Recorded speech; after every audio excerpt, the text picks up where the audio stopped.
Shalom, nama saya Gabriel Gracio Laritonang dari jurusan Ilmu Komunikasi, konsentrasi Jurnalistik. Kali ini saya akan membahas gaya kepemimpinan dalam sebuah organisasi.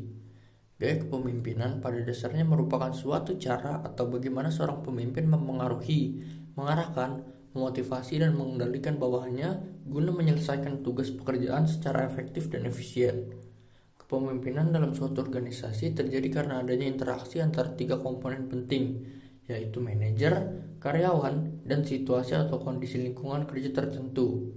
Menurut Ludo dan Penton, terdapat 4 gaya kepemimpinan yang dapat diterapkan, tapi kali ini kita akan membahas 5 gaya kepemimpinan. Berikut adalah gaya kepemimpinan yang akan kita bahas. Yang pertama adalah kepemimpinan pengarahan, yaitu seorang manajer harus mampu menjelaskan sejelas mungkin dan rinci tentang apa yang harus dikerjakan, bagaimana cara mengerjakan, dan kapan pekerjaan tersebut harus diselesaikan.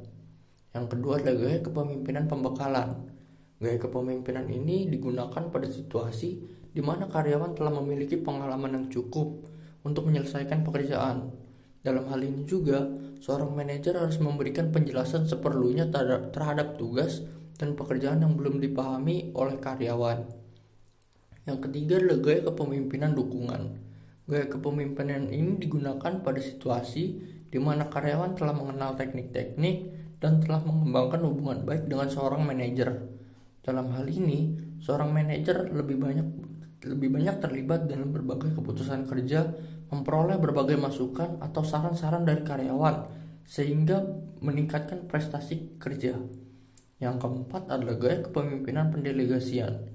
Gaya kepemimpinan ini digunakan untuk situasi di mana karyawan telah memahami dengan baik tugas-tugas pekerjaan, tetapi juga seorang manajer harus memantau atas kinerja para karyawan untuk memastikan bahwa mereka tetap berada pada jalur yang di mana standar tersebut ditetapkan. Yang kelima adalah gaya kepemimpinan situasional.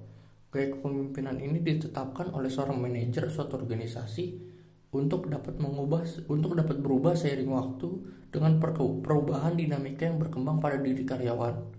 Ada 3 kemampuan yang perlu diperhatikan dalam menerapkan kepemimpinan situasional tersebut. Yang pertama adalah keterampilan analitis. Keterampilan ini harus dimiliki oleh seorang manajer untuk melakukan evaluasi atau penilaian kinerja pada karyawan dalam melaksanakan pekerjaan mereka.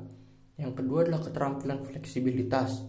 Keterampilan ini harus dimiliki seorang manajer untuk menyesuaikan gaya kepemimpinannya sesuai dengan pengikut atau anggotanya. Yang ketiga adalah keterampilan goal matching. Ini keterampilan untuk menetapkan tujuan yang mesti dicapai suatu organisasi tersebut. Baiklah, saya rasa itu saja yang dapat saya sampaikan untuk kali ini. Semoga ilmu tersebut dapat bermanfaat bagi kita semua. Sekian dan terima kasih.